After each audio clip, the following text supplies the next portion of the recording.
Hey guys, Nikki here, and I just wanted to talk about something that I've actually been wanting to talk about for a long time. And what it is that I want to talk about is these doctors who refuse to help women who are suffering a miscarriage, had a miscarriage, and now need a D&C, um, have an ectopic pregnancy, and honestly, we need to find a better terminology for ectopic pregnancy. We also need to stop saying that there's a heartbeat, because in the early months and weeks, it's not a heartbeat. It's a cluster of cells that are just pulsating, and it resembles a heartbeat, but it's not a heart. It's just a cluster of cells. It's just electrical activity in the body, really. It's not an actual heartbeat. A fetus is a fetus. A baby is a baby. They are two different things. And I understand when a woman is pregnant and she really wants to have a baby, that fetus is a baby to her because she plans on giving birth and raising this person. So that's fine, moms and dads to be, they want to call their little bun in the oven a baby. That's fine. But when we're talking in medical terms, a fetus is a fetus and a baby is a baby. A baby can exist outside the womb. A baby breathes outside the womb. A baby eats outside the womb from a bottle or a breast. A fetus is fed through the womb. Whatever the mom takes in, the fetus gets their nutrients from that. The fetus gets their oxygen from the mom.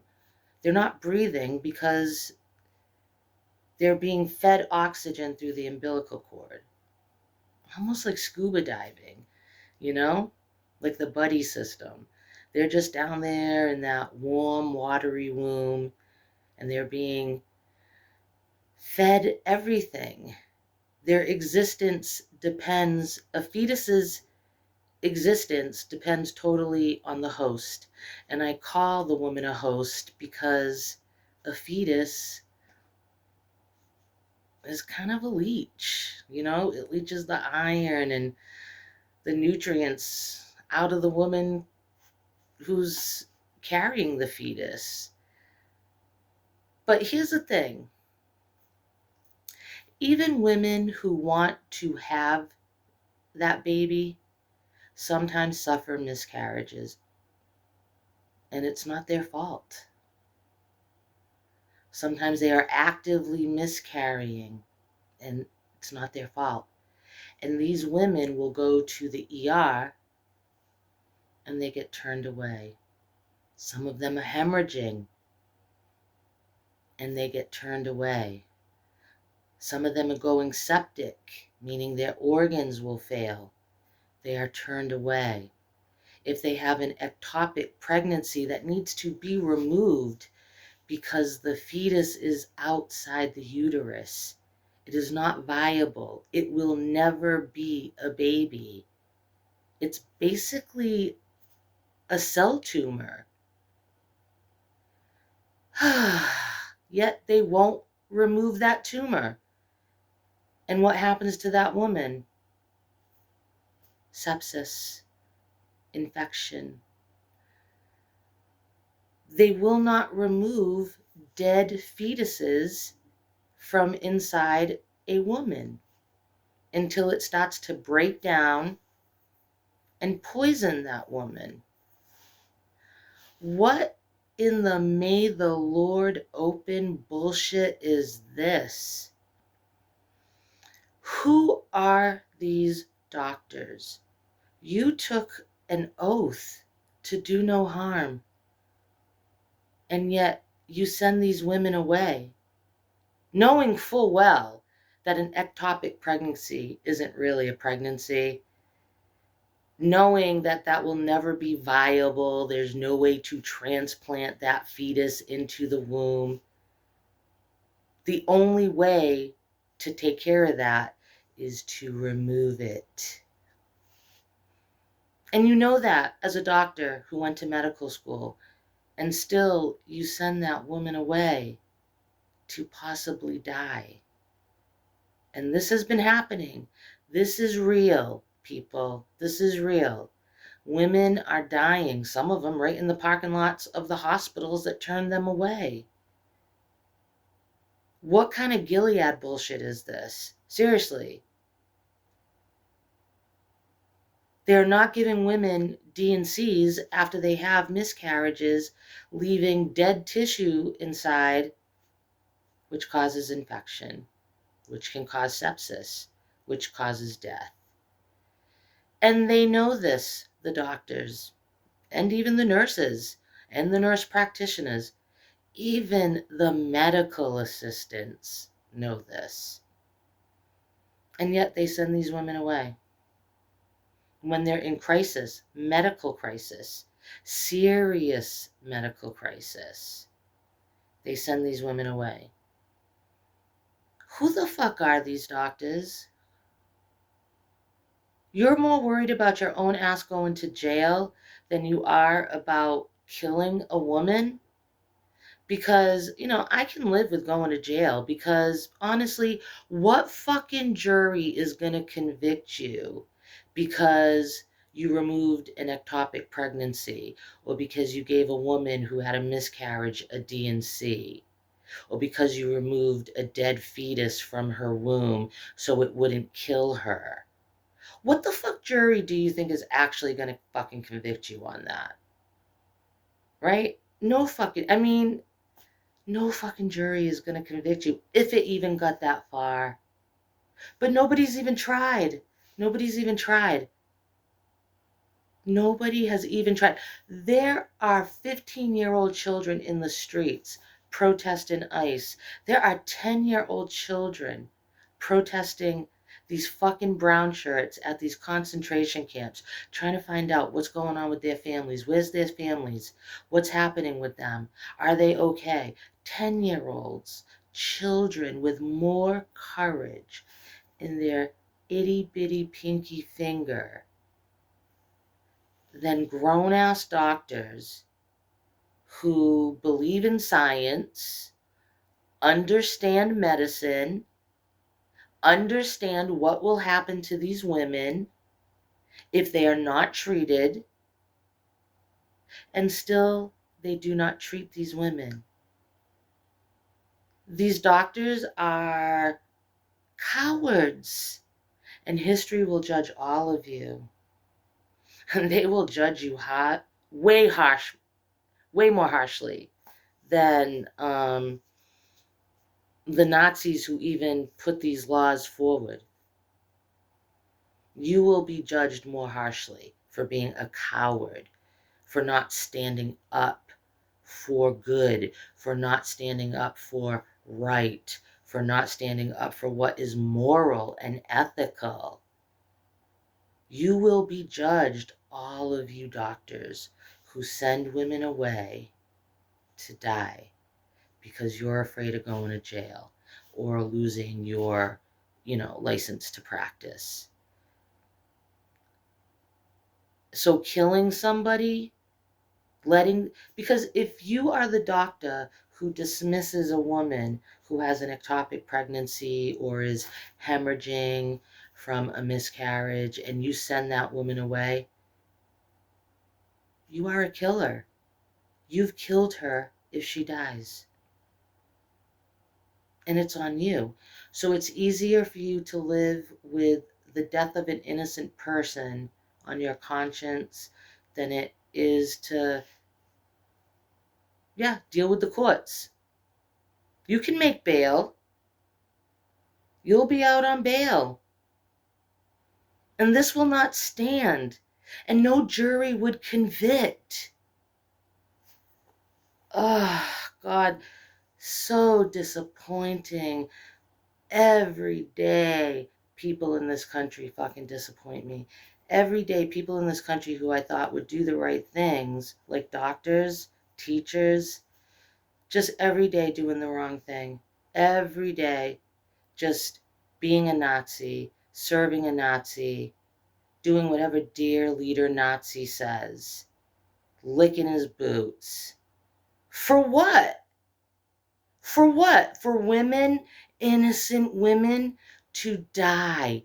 Even though you motherfuckers know a fetus is not a baby. You fucking know that. And even though you know that the life of the mother should come before a fetus that can't even breathe on its own outside of the womb, knowing full well that an ectopic pregnancy cannot be anything other than removed. It cannot be salvaged, saved, transplanted, whatever the fucking crazy shit these Republican men who don't have vaginas and wombs talk about. Fucking men who don't have the plumbing that women have, talking about shit that they don't even fucking understand, instead of listening to doctors. But what's really wild is the doctors who are listening to these draconian laws, these misogynistic laws, these dangerous, hateful laws. You're okay with that. And I want to know how you are okay with that.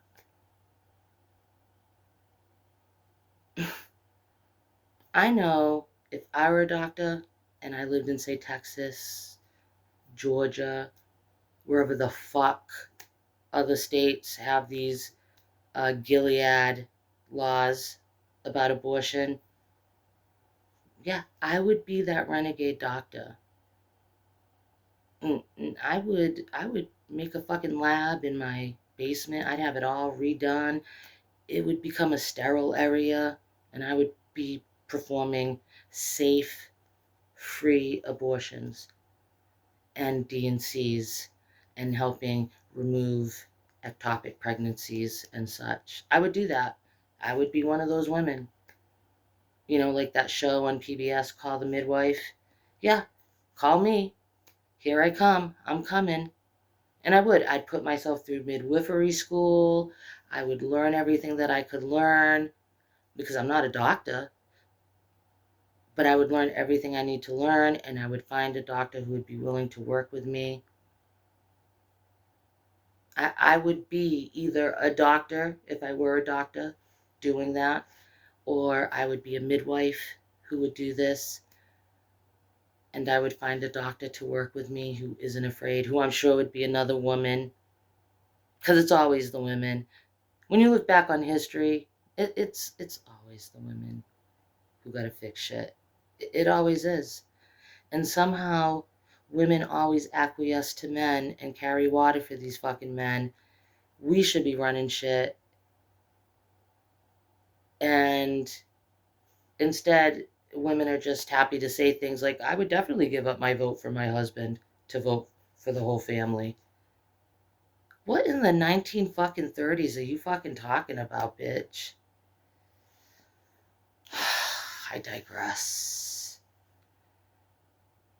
But back to the cowardly doctors. And I know people say things like, oh, how the fuck do you know what you would do under these circumstances? Well, because I know me, and I know who I've always been. I've been the person who, when I saw somebody bullying somebody in school, I'd beat them up. And I never got in trouble for it because I beat them up for being bullies. So what are they going to do? It's like the whole Brady Bunch movie quote. Remember, Cindy, when you tattle on others, you're tattling on yourself. So if a bully tattled on me, the next question would be, why did she kick you in the balls? And then they would have to admit that they were throwing rocks at another kid, a smaller kid, a kid that's easy to pick on. They never did that. So lots of bullies got their ass beat by me when I was a kid. 'Cause I don't stand for that shit. And that's how I know, as an adult, if faced with certain situations, I will be on the side of right, even if that means I am at risk. Because in every fucking revolution, there are always casualties. I mean, Martin Luther King was arrested, what, almost 30 times or more, right? 30 something or 29, in that area. That's a lot to go through. Every time you get arrested, then you have to go to court, you got to deal with the courts, all that shit. It's a lot. And how many people during the Civil Rights Revolution, how many people died during that? There are always casualties. And if I die a casualty because I'm doing the right thing, then I die a casualty. But at least I die doing the right thing. Unlike these fucking cowardly doctors who have women who are hemorrhaging, who have ectopic pregnancies, who need a D&C from a miscarriage that they had at home. All these doctors. How do they live with themselves? If you actually cared, why aren't you organizing? Why? You know the science. Why aren't there droves of doctors out there, especially females out there, protesting and speaking on the science of it all? Explaining that what you're hearing is not a heartbeat, it's a cluster of cells. How a fetus is not a baby, how a fetus cannot exist outside the womb on its own. How an ectopic pregnancy isn't really a fucking pregnancy. We need doctors. We need you out there. We need you GYNs and OBs out there fucking talking about this shit, explaining the science. But none of you are. None of you are. And I'm so confused by that. And so disappointed by that. There should be podcast after podcast after podcast about doctors talking about, well, yeah, I did perform an abortion on somebody because the fetus was dead and it would have killed the woman. So yeah, of course I aborted that dead fetus. We're not hearing anything like that. There's nothing like that. These doctors are just following suit. Whatever you say, Ziga Hyla. You know what I'm saying? No, no Ziga Hyla. No, no, no. Think for yourself. Do the right thing. Be a good person. Do no harm. You're a doctor. Do no harm.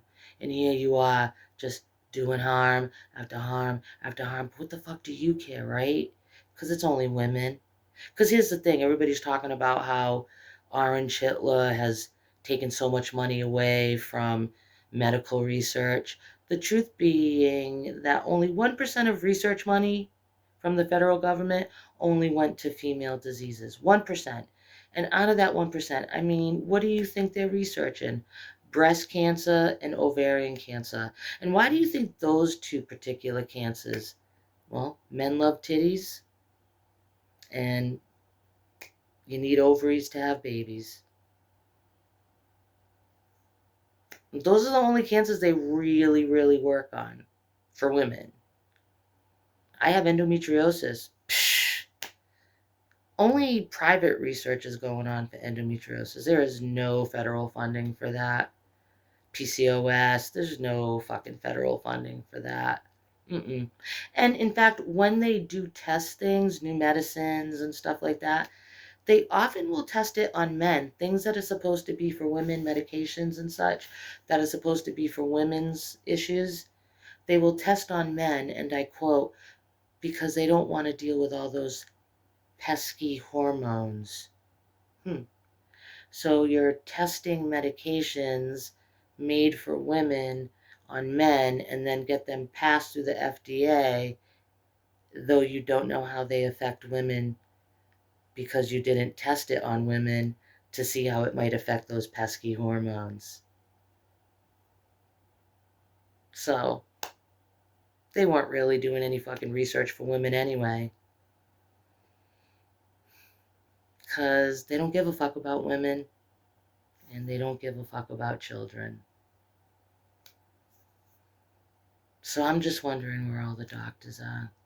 If you guys know where some doctors are who have done some things, of course, don't give their names or anything like that, but if you know of kind of an underground, you know, sort of call the midwife type thing going on, I would love to know about that. I would love to know that there are some doctors out there who are actually ethical and who are performing safe, clean medical services for people who need it, and they're doing it because it's the right thing to do, not because they're trying to make some kind of fucking money. You know? I mean, let's think back to when abortion was completely and just totally illegal. Women used Lysol to try to create miscarriages and abort the babies.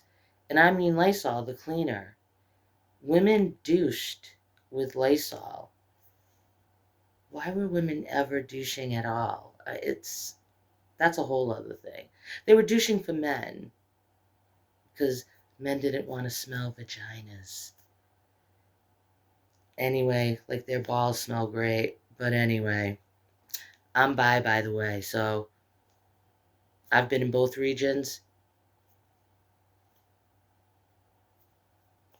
Women always usually smell good. Can't say the same about men, but whatever. It was women who were douching. And with Lysol to create abortions or miscarriages, they really did use hangers and other such things to try to snag it out. They often would get abortions on their kitchen tables by unethical doctors and sometimes people who weren't even doctors, and then they were left there on their kitchen tables to bleed to death. Yeah. This is what happens when you legalize a medical procedure. I mean, criminalize a medical procedure. This is what happens when you criminalize it. It creates unnecessary death. I mean, if you actually gave a fuck about the life of anybody, the thought of a woman squirting liquid Lysol into her vagina should horrify you because, that'll kill you. Any woman sticking a wire hanger up inside of her to abort a fetus, that should show you how desperate she is, and that could kill her, or at the very least make her infertile and unable to have babies.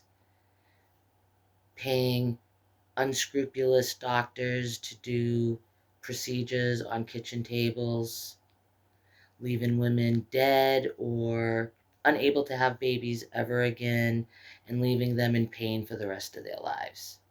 Yeah. We're already there. I mean, so, yeah, that's all I wanted to say tonight because I read another story about another woman, a young woman, an 18-year-old, dying because male doctors in 3 different ERs refused to treat her, and so she went septic and died. Or was it she was refused at 2 ERs, and by the time she got to the 3rd ER, it was already too late. The sepsis had caused her organs to fail, and so she was dead. 18 years old. Was it worth it? I hope those doctors who sent her away feel real great when they read about her death, the death that they knew would happen because they're doctors and they understand the science of it all. But along with being doctors, they are incredible cowards who are bootlicking Nazi scum. And that's all I have to say about that.